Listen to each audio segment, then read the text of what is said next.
Once a month, when the moon reaches its highest point in the sky and the wild creatures call out to the night, he emerges from a private sanctuary in an undisclosed location outside of Little Rock, Arkansas. Arrayed in his priestly vestments, carrying forth the good news that comic books and graphic novels aren't just for kids, that they aren't just mass and spandex superheroes, that storytelling in a graphic format can be so much more. He is the graphic novel apostle.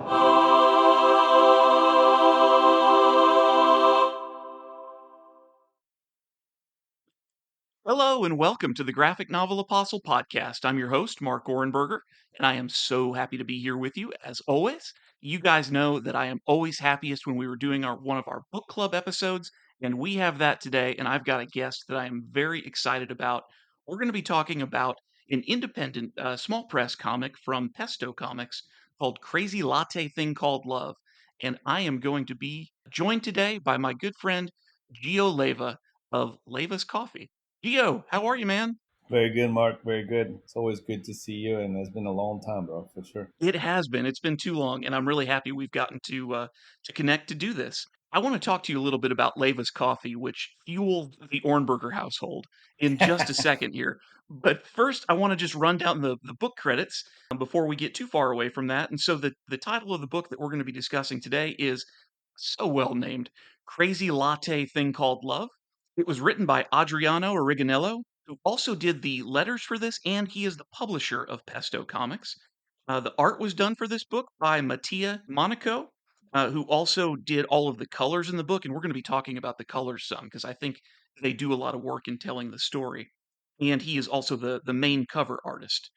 The publisher, as I mentioned a minute ago, is Pesto Comics, a small press out of Ontario, Canada, who has put out some really good work. They've got a professional wrestling vampire series going on right now called From Parts Unknown, which I've been enjoying a lot. The last issue is getting ready to come out. I also want to call out for special recognition one of the variant covers for this comic, done by Will Robeson. If you guys are familiar with the art from the Army of Darkness movie, it is a nice homage cover to that. Really excellently done. So this is a one-shot comic, which means it is not part of an ongoing series. Usually these one-shots like this are a little longer than your standard comic book. The PDF version of this is about 40 pages, so it's about 36 pages or so of comic story, and then you add some of the cover and the variant covers and some information about the publishing company and that sort of thing. And so this is a one and done whole story told in one comic, and it is the story of a man who thinks he has found love in a coffee shop, and he has not. We'll talk about that more in a minute. But speaking of coffee shops, Vio, I have been wanting for as long as I've been doing this podcast to get a chance to have you on because I think the story of Leiva's coffee is such a cool story. And so for our listeners, would you just tell us a little bit about Leiva's coffee and who you are, how Leiva's coffee came to be, and I know it's a company with a special mission as well. And so anything you can tell us about that, I'd love it. Yeah, Mark. I'm in the coffee business, even though I try to escape the coffee business. Okay. I'm a fourth generation coffee farmer. So my family has been growing coffee since 1950 in Guatemala. So I'm born and raised in Guatemala. And when I was 7 years old, I decided that I did not want to do what my grandfather, my great grandfather did, and my dad was doing. And I wanted to run away from it. I wanted to go as far as possible as I could go from the industry. The reason why is because when you grow up in the industry, you really don't want to be in the industry. And so there's a huge epidemic on the industry right now. That is, the majority of the coffee produced in the world is being produced by older male and females, and we're talking about 50 plus years Okay. old, and or by younger kids. And these are the grandkids of this generation And when you say being produced, you mean being grown. being grown and being actually harvested. And Okay. so, what happens in this middle lane of people? We're talking about 20s, 30s, and 40s, is because everyone has escaped. And if we don't do something about the industry in the next 5 to 10 years, the industry is going to collapse Okay. because there's not going to be enough people to actually harvest or actually do the coffee. And so I was one of those. I was 7 years old. I thought the farthest thing that I could do was to get away from it.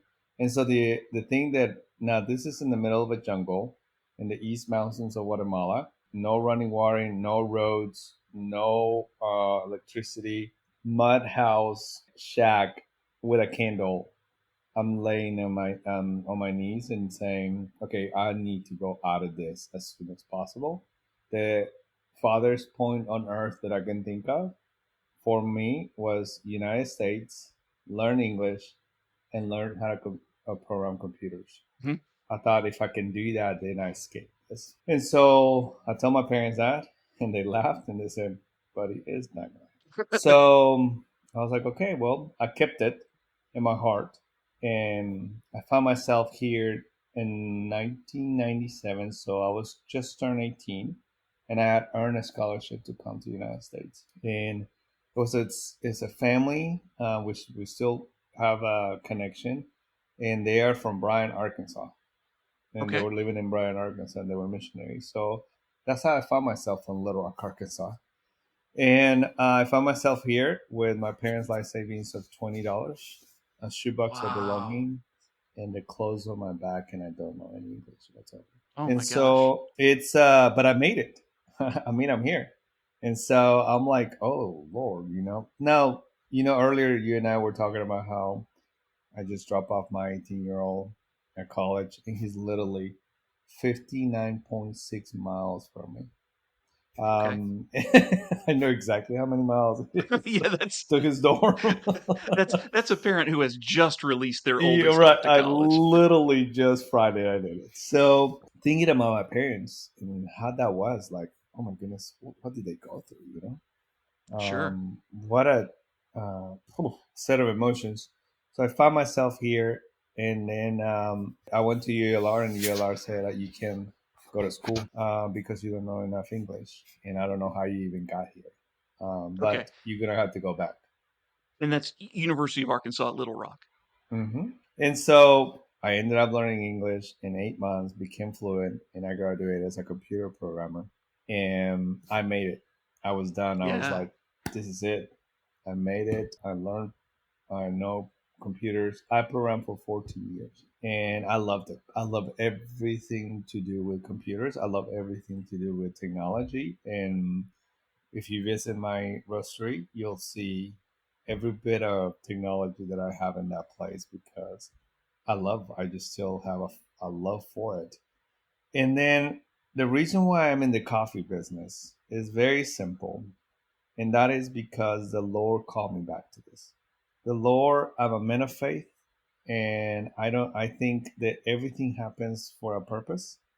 And I just remember flying back from Guatemala, from one of my trips going to Guatemala, and just having this moment where all the stars align, if you will.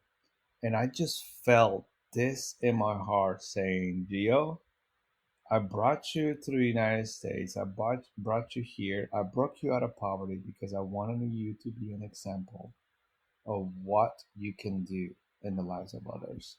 Would you join me on this? And I said, yes, I would. I will drop everything right now to do this. And so I tell people this no matter who I encounter. I do Leivas and I do coffee.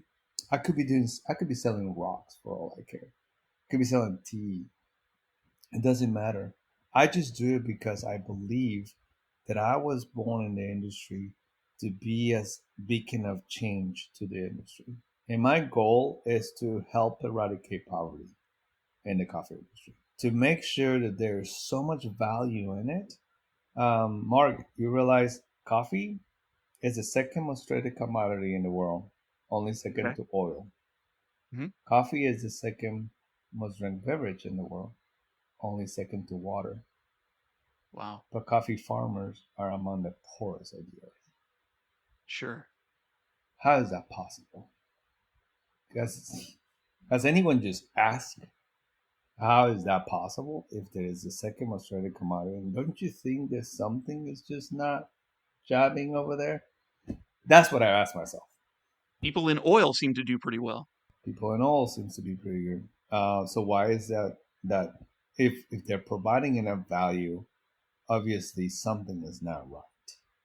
And Okay. so I believe that you're put on earth to fix that very thing that just bothers you. If there's things that you get bothered by that I don't get, but Sure. there's things that I get bothered that you don't get bothered by. But those things that I'm bothered by those are the things that I'm here to do something about. And Hmm. so I decided that what a cool idea would it be to just bring coffee from Guatemala and see if I can if I can share with the five people I knew, and you were probably one of the five people that I knew at that time, and just see, hey, maybe you like the coffee, and maybe we can do something. So that's how Leivas really got born, and that's how Leivas started with just what if I could do this, and that was 18 years ago when I Okay. did this. And now, we're pretty much a global company. Yeah. We've been able to be national for sure, and we Hmm. send coffee to every corner of the United States. We help educate about 175 kids. We help two schools. There's, electricity in our village. Our village has got transformed, and now we move hundreds of thousands of pounds a year of Yeah. coffee.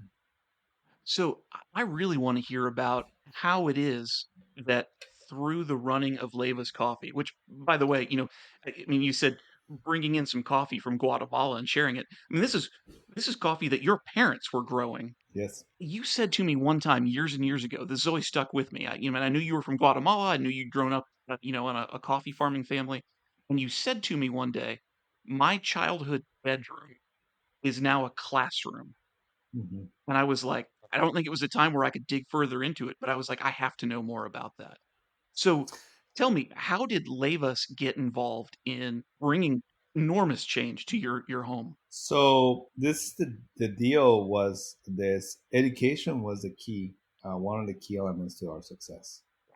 This is my brother. I have a brother and a sister. We both, with the three of us, have been able. My dad. Listen to this fact. My dad didn't go to school after the sixth grade. My dad was he believed so hard and so heavily in school that he went on and went to school at night.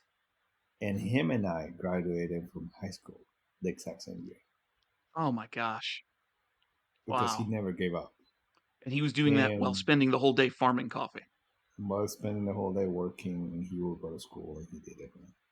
And Wow. so school is critical. I think that the school needs to be one of the things that every human being should get a chance to, no matter where they are.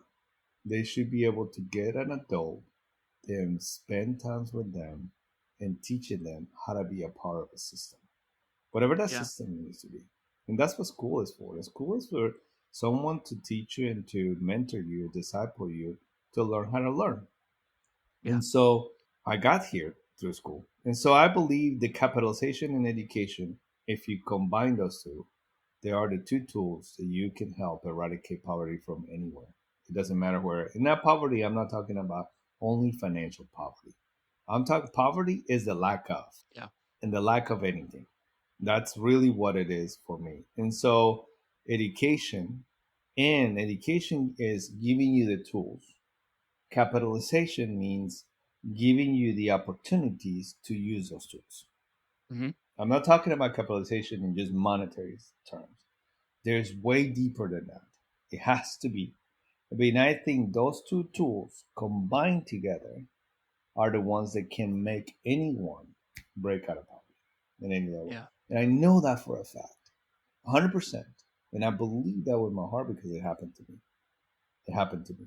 And that's what we want to do as an organization. And that's what we want to do as a unit is to bring light to that and say, hey, who wants to be a part of this? Because this is nothing to do with coffee. I just happen to do coffee because we were born in it and we have a bunch of it. Yeah. And besides that, I love the product. You're I very really good at love coffee. I love the product. I love the science. I love just bringing things together. I just love that. And so That's why we do this. But at the end of the day, none of this has to do. This has to everything to do with empowering people and locking arms with like-minded people that want to make a difference. This is a movement at the end. Yeah. So as I understand it, Leiva's Coffee is a for-profit company, but some of the profits go back to investing in your community back in Guatemala, in starting schools and putting kids through school.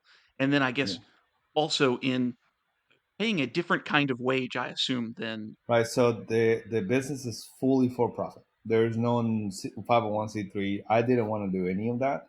I wanted to Mhm. be a full profit business because I believe that the most unselfish thing that you can do is to choose to serve another human being.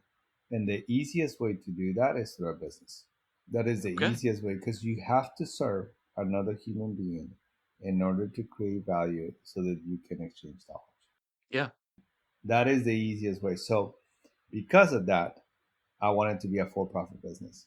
And then the proceeds, part of the proceeds, because there has to be, the business has to produce income, the proceeds go back very strategically to nonprofits that are doing the work that we can do. Okay. And so there's a nonprofit that we directly serve, which is called Langwa, and they are the ones that put the schools together. And Okay. then we in our farm said, okay, Langwa, you need a school. We're not using our bedrooms. Why don't you come and have zero overhead? Because we'll take care of the overhead. So every dollar goes straight into serving the kids. Who is serving the kids? The teachers. Yeah. The teachers, we need computers, we need all these other things that we need to be able to serve the kids. And so that's the idea. The idea is, and so can we help them on this coffee farmers communities come and go? Either we partner with another farmer or we partner with another organization that can serve the kids directly. Yeah. Oh, that's awesome. That's awesome. And does that education go all the way up through high school? Yes, all the way through high school, and then the idea now is to be able to do what is it called, vocational school, so that we Yeah. can go through vocational school, and then once we go through vocational school, then we want to have businesses that they can immediately be employed Oh, that's fantastic. That's wonderful. Now, I know it started with the coffee from your parents' farm. How many coffee into. farmers are supplying Levas these days? If Um, that's not a trade secret. no, that is an actual question. I get that asked all the time. And the best way, the best number, because it's really, you have to quantify it by the amount of coffee we use, right? Sure. The amount of coffee we use and how many families does that equal to? And the best number that I've been able to really quantify it to is about 100 to 175 families. Wow. And are all of those families in the same region that you're from of Guatemala? No, they're all throughout Guatemala. Guatemala has 8 regions of coffee, Okay. and those 8 regions of coffee are super unique. And so we actually go and get those from all those different regions, and now we're actually expanding to other countries. Okay. Now, you said the name of your village earlier, and I missed it. But what is the name of it, and what is the name of the region that you grew up in? It's called Nuevo Oriente. It's new. Oriente is east of Okay. Guatemala. So if you look at the Guatemala map, it would be east southeast, closest to Honduras. Okay. And the village is called Joconal. It's a very Mayan name that Yeah. and That you doesn't can't sound find. Spanish. No, you can't find it on the map either. Oh, wow. No, you. I did try to put a pin on Google Maps of the farm, so hopefully we will accept it. Oh, that's cool. All right, so let's talk a little bit about some of the different products you have because I mean, I'll just go ahead and say this now. I've switched in the last couple of years from coffee to tea, and I apologize for that. But as much as I love coffee, it was starting to disagree with me a little bit. It can be a little strong, and so I'm a tea man these days. But I loved starting every morning for years with your Buena coffee. Hmm. And then I decided I had developed a taste for something a little bolder, and so I went with your Abuelo Fuerte coffee. Hmm. And my wife, oh my gosh, I hope Levis could stay in business if my wife decided one day she wasn't going to drink coffee anymore because the number She of does. bags of the Cookie Doodle coffee, Yeah, she loves that specifically, because cookie it doodle, has to be bro. like candy for her, that come into this Hmm. house on a monthly basis is unfathomable. I don't know who's drinking all the coffee. So tell me about some of the different products you guys have. So the majority of coffee is single origin, and so single origin means that it comes from one specific place, is not blended. So those are the Abuela Reina, Abuela. So let me give you the name convention that I saw that I kind of Yeah. gave. Abuela Reina, and that's the reason for the crown too. Hmm. Abuela Reina was my grandmother. Her name is Reina, which in Spanish means queen. So Abuela Reina, we call her Abuela Reina all the so Abuela Reina, Abuelita and all that. So I have a deep conviction in my heart that we stand on the shoulders of giants. That you always have to honor the previous generation so that you know where you're going. I just think that you gotta honor the past to be able to see forward. And so when I was thinking through this, I was like, Abuela, I'm gonna give honor to her. So the crown is the reason for her name because she Hmm. was the queen of this thing.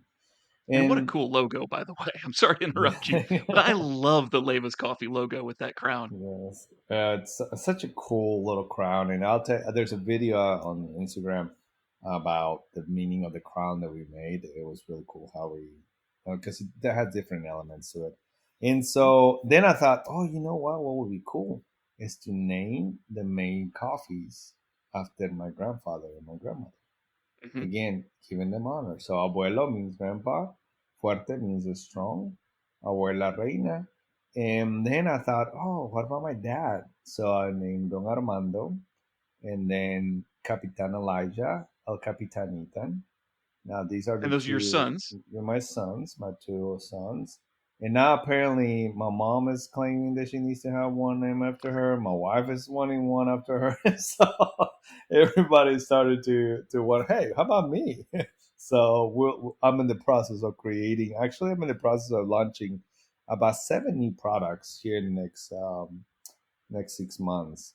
And Oh, so wow. that's gonna 7 completely new products, and these are actually blends that are created and all that Yeah. Any plans to name one Don Marcos or stuff.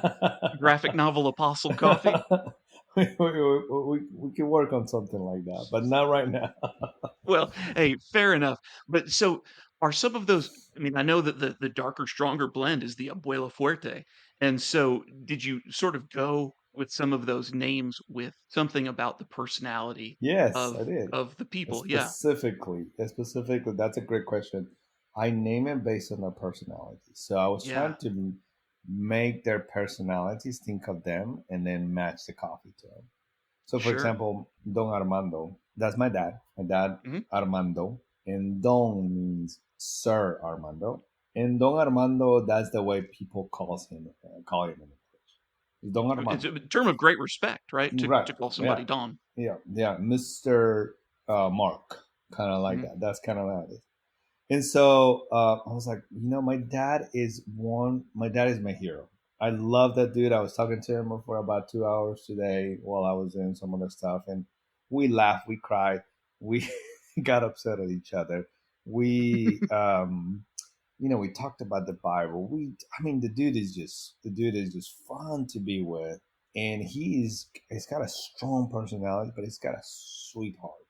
He's Okay. just such a big old teddy bear, But you don't get him going in one area, and if he's passionate about that, man, he'll give you an earful about that, and he'll give you every aspect of why he believes whatever. So I was like, okay, I know my dad.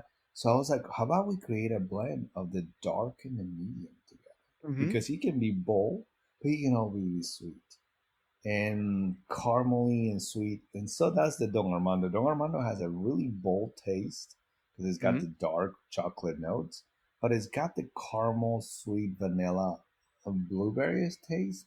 But they're mute together and they work together to create this like chocolate vanilla coffee. And Oh, so that's great. I know an espresso, oof, it pulls amazing crema on it. And so I was like, okay, that's it. This is it. We're going this way. One of my most popular blends I have. Oh, is that for right? sure. And I don't know that I've ever tried the Don Armando. I need to. You Maybe I should. need to dip my toes back into coffee. Yeah, just a little bit. Just do pour overs. If you're really having issues, do pour overs and actually start using spring water. Okay. Don't use tap I didn't know water. that made If a you use difference. water, so listen to this fact. Water, actually, coffee is mostly water, and but the problem with tap water in America and more in the first world countries actually, is that it is so chemically injected to protect the pipes, protect the infrastructure, and also kill bacteria. But what Mhm. happens is you have too much chlorine, too much fluoride, too much zinc, and none of those work with coffee. Okay. They destroy coffee. I had no idea. They destroy coffee. So I'm about to do an actual video about this because I've realized as I tell more people are like, I had no idea. I'm like, oh my goodness, people, nobody has really thought about water this way. And so I'm really going to push on that a little bit more because you taste water, tap water, chlorine heavy water, Mhm. in pure spring H2O pH level water with minerals, with the right amount of minerals, coffee tastes completely Wow. Well, I'm gonna try it. different. Spring That's water is the cool. easiest way to do it. Hey, I want to ask you before we move on though about El Capitan Elijah and El Capitan Ethan. Tell me about their coffees. I got to know about your sons and what made you decide to make the blends specifically that you made for each of them. It's just like a dad. I don't. I mean, I have two amazing boys. The boys have. I really, really wanted to be a dad. Let me just put it that way.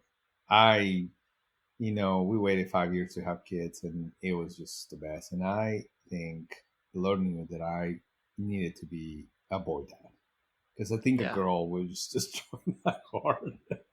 So I need to have boys. It'd be too much for you, huh? Yeah, it would have been too much. I told my wife, I said, listen, I think I knew that I only could afford one girl, so that's what he only gave me.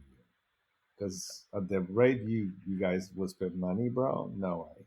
This is You too get two boys ridiculous. for the to the Yeah. price of one. Exactly. I get 2 points for the president. So I was thinking of Elisha and Ethan. So I literally remember this sitting around and going, started thinking about each of their personalities again. And Elijah he's very compassionate. He doesn't show much emotion, but he is very thoughtful. He loves to think and he loves. Ethan, you don't have to wonder what Ethan's thinking. Ethan will tell you. Ethan is very passionate, and so he's also very driven. So I was like, okay. So Elijah is the blonde roast.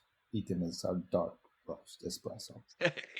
And what's funny today, they work with me every in the summer. They work the whole summer with me, and so they work with me. So they have this internal competition on who sells the most of each, right? And Hmm. so Ethan is our main espresso blend, and so we sell this. I mean, we sell 2,500 pounds of this coffee a month. And Oh then wow. Elijah, we put it on Amazon. He's selling like coffee is selling out on Amazon like crazy. And so they're always joking, oh, Elijah and Ethan, and then looking at the orders. Let's see who ordered me. Let's see who ordered you. Let's see. So, Oh, that's but great. yeah, but yeah, that's it. That's how I came up Well, with it. that is cool. That is cool. So you guys have a roastery out Hmm. for our listeners who are based here in Central Arkansas. You guys are just out Pinnacle Mountain in Hmm. Natural Steps, and I have not been out to that roastery. I saw your much smaller one many years ago in North Little Rock, and you guys have just Yes. grown so much. But I understand you guys have like a retail coffee space there too, right? Yes. So we're going to be talking about finding love in a coffee shop here in a few minutes. Uh, any of those romances you've seen blossom among your customers?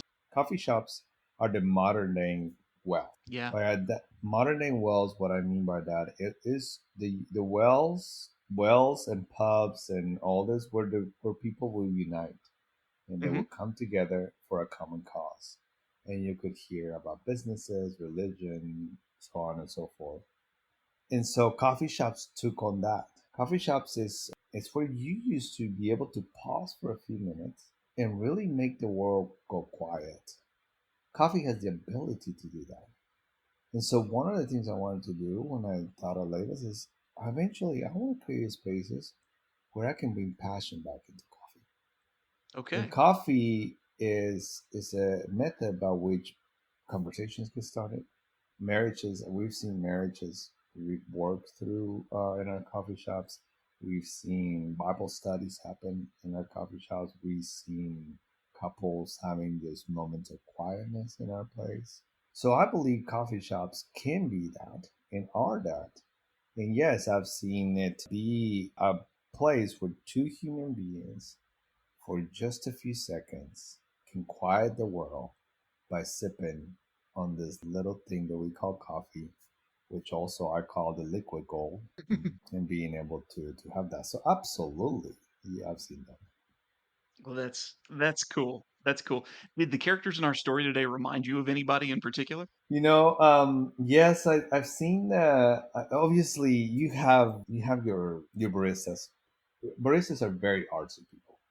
Sure. And so, but they're really good with people as well. But Mm. some of them are really, they're very introverted, but when they get behind the bar, they're not. But when you Okay. see them outside, they are. And so it's like, it's really weird. It's like they have these two personalities, right? They love mixing drinks, but they love being in front of people. This is their ability to showcase their creativity, but at the same time, it is their ability to connect with another human. So, anyways, so yes, you've seen people that were. And there was a lady that came today, and she goes, "I just love coming," because I was like, "You can order online." She was like, "I don't want to order online." And I said, "Why not?" She's like, "Because I love coming talking to Abby while she's making my drink." And I was like, okay, fair enough. That's So, great. so yes, some you would come, and we have our dailies. We have, Susan that comes every day, and we see her walking up. We're like, same old. She was like, same one. Because we already know. That's So awesome. That's awesome. Hey, so one other thing on the subject of art before we get into the comic, you guys have a video up on some of your social media streams about a mural that you have out at your roastery that you commissioned, and it is beautiful. It's a super cool video that you guys have too. thank you. Tell me about that mural and the artist that you guys got to do it. So the mural was it's a little bit when you come to the space, you can see there was two aspects of that I wanted to create. I wanted to create a labs field space. So my wife debated in that for a long time. Why she was like, "Why do you want white walls?" And I said, "I really want white walls, and I really want the roasters to be red, and I want the rest of the pipes and all that like the stuff to be black." And I Okay. want windows, and so I was very specific about certain things. And so the whole building is white. The all the walls are white, and you have this beautiful red Ferrari, roasters in the middle of the room with these black pipes that, again, the contractor fought me painting them black, but I was like, black. They gotta be black. And so I was like, oh, fine, I'll paint it black. So he did. But then you got this white wall, and I'm sitting there one day, and then I realized that I recalled. So there's a place at the farm. You know how there's places where you really connect, or you feel like, I don't know. There's just earth comes together. Sure. There's a place in Guatemala at the farm for me, just like that. Okay. Okay. And I had just gone back over there because I was just burned out. I was like, man, this is never gonna work. This is I'm just having a moment. I just don't want to do this anymore. Mhm. And I think this is it. And then I thought I need to go back to here. So I literally planned a trip just to go back. And so I told my dad, Wow. I said, hey, I'm coming in. He was like, where are you coming in? I said, just take me to the farm, and I just need to be there for 24 hours. And he was like, okay, I'll do it. And so I went there, landed the next day. I went to the farm. Next morning, I got up with my cup of coffee. I went to this space, and I sat there, barefooted, with a cup of coffee, and I just prayed. And I was just like, okay, I'm done with this. I don't want it. I think this is dumb. I don't want to do anything else. I should have never given up my programming job. I thought I didn't just start just having a moment. So I have a moment in there. Yeah. And I'm telling you this whole story because the mural is going to make a whole lot more sense when I tell you this. I love hearing this because people see And a successful yeah. business and then they go, well, it must have been roses forever. And so this was a point of real This is a point where I am just like waving the white towel. I'm done. So I'm sitting there and I'm just, you know, bawling and I'm crying and I'm just looking at this area. And when I look through this, there's pine trees. This is a beautiful space on earth. I'm telling you, birds are charming, waterfall and creeks are going. You can hear the water, the pine trees. I don't know if you've ever been among pines, but if the wind hits it, it makes this. So it's early in the morning. The roosters are, chickens are moving, animals, and it's just me in this moment. And I see through these branches, I see two branches that are kind of like this, and I see several blue, but there's mountains behind it. So you can kind of see it like this. And I look through it, and my eyes just focus on that. And I go, okay. And immediately at that moment, I hear this voice that says, I've chosen you to help me create a world where there will be no poverty in this world, just like the one you're seeing. Please take it and join me on it. And I was like, Lord, this is you again. Yes, I'll do it again. So I apologize. Come with this moment. I don't think anything about this. mm, I come back, and then I'm sitting one day in the rose in the building when it's being built, and I go, oh my gosh, the mural. I mhm. gotta put that image here. This is it. But then you know how hard it is to try to get someone to get something out of your head, and find an artist that could do this. Yeah, right, sure. And so I'm like, okay, first of all, I cannot even draw stick figure people. Mhm. That they're crooked. I don't know how in the heck do I even. So it's so how am I gonna do? So I start trying to get people to do it. Nobody really gives me a time, and they're like, "Can you just show me pictures?" I have nothing. You literally will going to have to hear me and speak, and then you're gonna have to give me something that I can approve or not approve. No, it's too hard, whatever. So we're one of the big things that we're gonna start doing in our village is start planting a church. So there's a guy that I've been really talking to. He happens to be a painter. His name Okay. is Carlos, but he was a painter a long time ago. You're talking about 30 years ago. And I tell Carlos as I'm talking to him, I tell him, Carlos, I have this idea. You think this is something you could do? He was like, yeah, I don't know. Let me think. And I go, Carlos, how about we do this? How about you go to that spot? I'll tell you exactly where that spot is at the farm, and you see what I'm seeing, and see if it comes to you. Then, if it comes to you and it's what I'm thinking, we do the mural. He goes, okay, let me go. He goes, da da da, comes back. He sends me a sketch. Dude, is exactly what I have. I said, Carlos, that's what I want. I said, when can you come do that? He's like, Gio, I'll be honored to do that for you. So he flew Wow. in 8 days. 8 days. He worked 17 plus hours a day, 3 gallons of paint. He hand paint a hand makes every single color that you see on the mural, and he did it with a pencil, with a stencil, just like this. And he did everything is done by hand on that Oh my mural. goodness. And it has all aspects from Guatemala's national bird, Guatemalan national flower, to the bald eagle, to Pinnacle Mountain, to the mural coming together in Arkansas with the mockingbird and the apple blossom, with a lake in a new world, starting with volcanoes and the sunset, which is a sunset and a sunrise. And there's hidden gems in all of it. I mean, it's. I tell people, I was like, listen, I might be the only guy in the world right now that has a place like this one right now. So I'm gonna just take it in, and my office sits at the very top.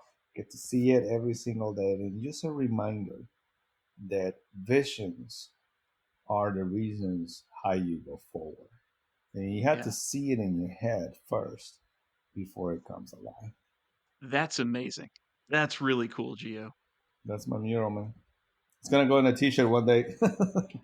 Well, all right. Hey, with that, let's get into the comic. Let's talk a little bit about Crazy Latte Thing Called Love. This is a story, and I alluded to this a little bit earlier, but this is a story about a guy who is a very straight-laced insurance adjuster named Liam, and he falls madly in love, and I'm talking love at first sight love, with the barista at his local coffee shop, which happens to be called Crazy Latte. Ruby is her name. And two things about Ruby. Number one, she takes absolutely no notice, much less having any interest in Liam.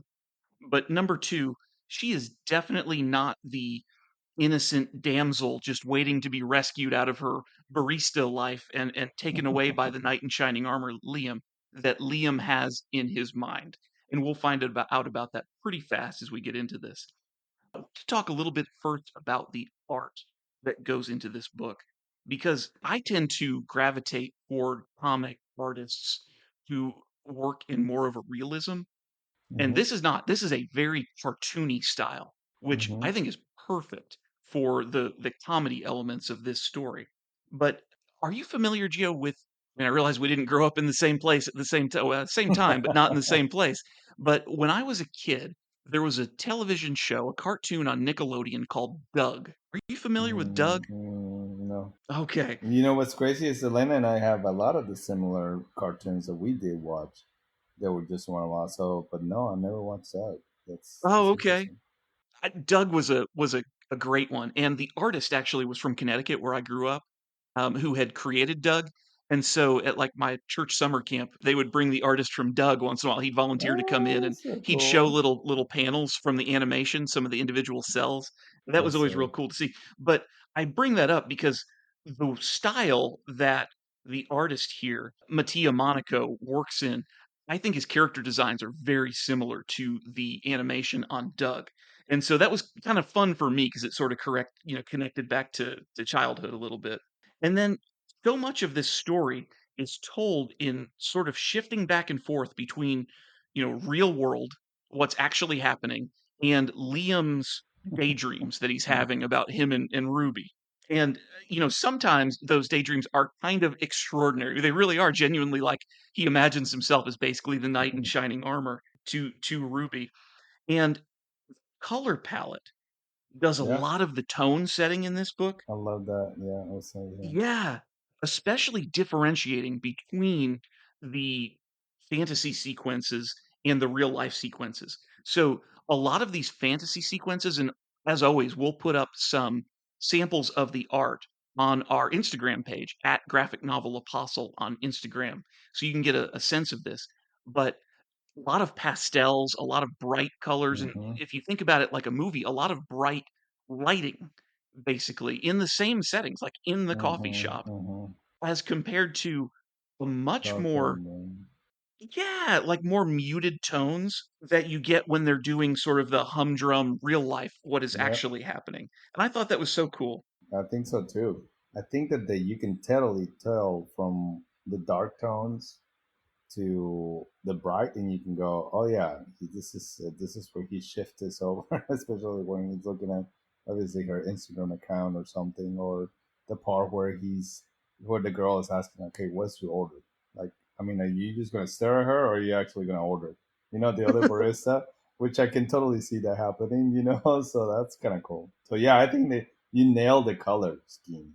That he did really well on it. Yeah, that was outstanding, and because there's not a lot to signal in the story that we're shifting between a fantasy sequence and a real life sequence, and sometimes it's Hmm. pretty rapid that they jump back and forth, that having that change in color as your signal, your visual cue, that you're making that change helps you keep up with the story, which is I Yeah. just thought really neat. So Liam, our main character, he is a romantic, and he believes strongly in the idea of fate, at least where love is concerned. And so in real life, If we were actually talking about the events of this story, we would probably conclude that his romanticism leads him to maybe some concerning behaviors.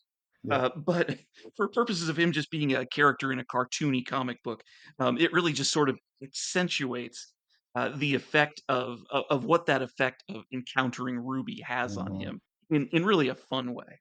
So our story starts out with, as I said, this very mild mannered Liam, and he's having to make one adjustment. This is the one thing that changes your whole life, is that he gets up and he starts brewing his cup of morning coffee.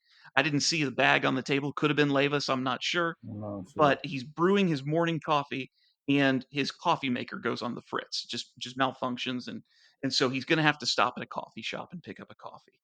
And he walks in and immediately gets those big hearts in his eyes when he sees Ruby for the first time, which was visually portrayed so fun. Hmm. But we as the readers know something about Ruby from page 1 of the comic that Liam has Hmm. no reason to know. We know that she is involved in some kind of criminal activity that requires you to wear like a sock hat on your head and, sneak around in the night. Yeah.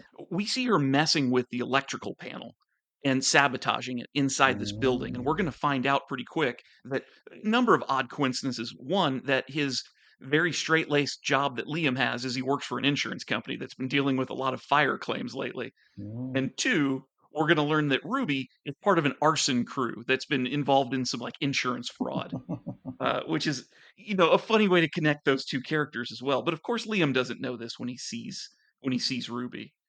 Liam gets his coffee, and even though that he has fallen madly in love in a way that's going to change his life, he still has to go to work like the rest of us. But when he gets there, he cannot concentrate. He's too distracted, and he starts kind of like doing this online stalking thing. He's found Ruby's Instagram page, and he's trying to learn everything that he can about her so he'll know how to sweep her off her feet. Gio, you and I both fell in love and got married before this was a problem. And that's Yes, it is. probably pretty good news for both of us. Exactly. That's exactly right. Well, Liam is starting to question, though, as the day goes on, this sudden infatuation that he had with Ruby. And he's thinking, like, okay, maybe I just got carried away with this beautiful woman that I saw. When a second coincidence happens that shows him it is a sign that they're supposed to be together. And that is, he's gone back to get another coffee. He's walking out of the coffee shop. It turns out she is late for work and swinging in fast and nearly runs him over with his car. He drops his coffee, spills it all over the place.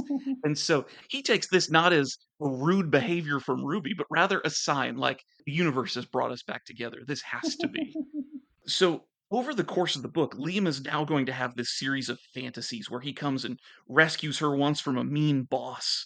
Another time where, I mean, he actually in real life goes and gets himself in a suit. He had gotten some advice from his boss that if he has something that he really sees and loves, then he needs to go follow his dreams.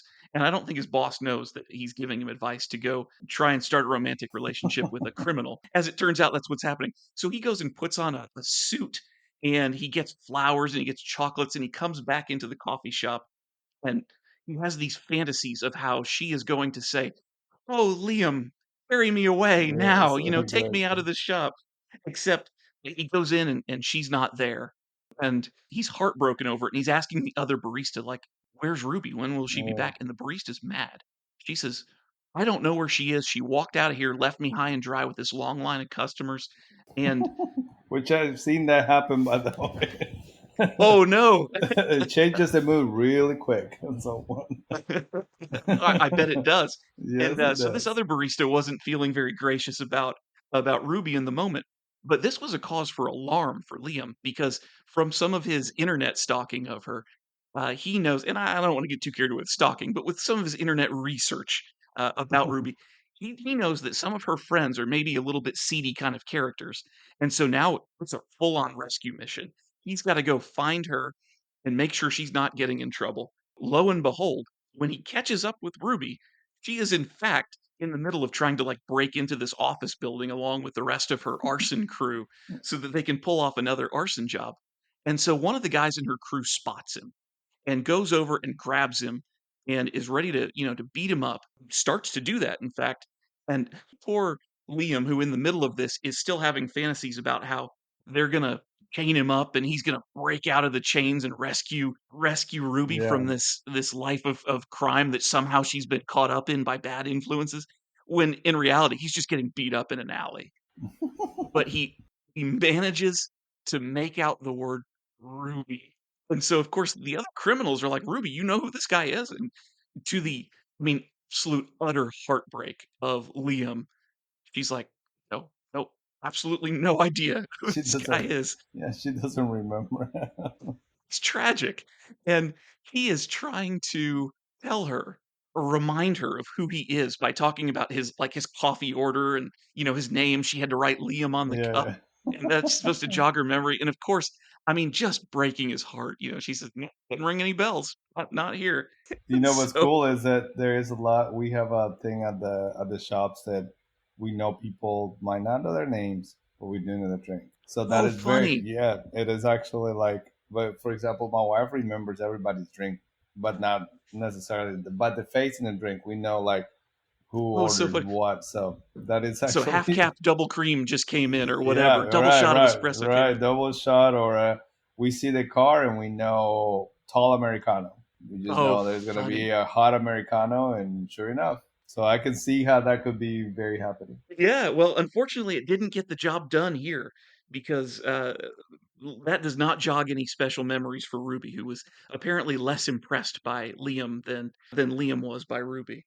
So I don't think it's mutual here at this second. And he ends up getting beaten up, right? He actually gets eaten. Oh, I mean, this heist crew beats him down pretty bad, and as sort of the final nail in the coffin for Liam is the crew is trying to decide what to do. This job has been broken up now. They can't go in and pull off the arson that they're supposed to do, and they're thinking like, well, now we have a witness. And in part of like begging for his freedom, Liam had said like, "Look, I'm nobody. I'm just the guy from the coffee shop." And Ruby convinces the rest of the crew not to, I don't know, kill him and throw him in the river or whatever they were going to do. And as they're walking away, she says, "It's okay. It's no worry. He's nobody." And maybe that saves his life, but at the same time, It breaks his heart. oh, I mean, it's a dagger Hmm. through the heart of poor Liam here. Well, in the midst of all this, we also learn that Liam's pursuit, his daydreaming and his pursuit of Ruby, has also cost him his job at the insurance company. And so, he couldn't stay focused on his work. They fired him. Mm, And so it seems like his heart's been broken. He's lost his job. He's at his lowest point. And yet, this opens up a new door of opportunity for Liam because he is walking out after having just gotten fired from his job. And he's walking past Crazy Latte, the coffee shop, and there are police cars everywhere. And Ruby is being that's right. arrested because Oh, apparently, the jig is up now. This arson crew has been taken down, and so in the very last couple of pages, we see that Liam actually has a positive outlook on life now. He's got a new opportunity to do a new career and also to try and woo Ruby, in that he now is going to be working for the Department of Correction in the women's prison. that's right. And of course, we also see him filling up his cup of coffee that he's got there at the prison from one of those vending machine, Oh coffee things where you put gosh. the cup underneath. Gio, I see you rolling your eyes over there. Yeah, gosh, yeah, that's not cool. I take it we're not finding any Leiva's coffee in these vending No, we're machines. not. We're not. But I- suppose now he'll have apparently a number of years to try and convince Ruby that she really is the love of his life. and apparently, he still have coffee. Yeah, that's right. He still gets his thirst quenched, Yeah, which is a fun way to wrap up this story. I thought so too. I thought that was such a cool way to do that because you had never expected that. I was like trying to figure out where that was gonna go, and then you ended up seeing him on the last one with her in the jail in the cell, and him just still got my coffee, and I'm still trying to get you. As happy as can be, yeah, Right, with having a different station in life now than what he right, had before. I mean, my biggest props to Adriano in writing this book because, I mean, I love this story. It yeah. made me laugh That out was loud fun. when I was reading it, and the use of those fantasy sequences was such a fun way to, get both in the mind of the main character and also to tell Yeah, the story in this really colorful way. yeah. I thought that was really good. I think the color sequence, the color choices as well. And as you can tell, I mean, I love color, so this was really well done, sir, for sure. Yeah, yeah. I'm a happy camper with it, how this came out.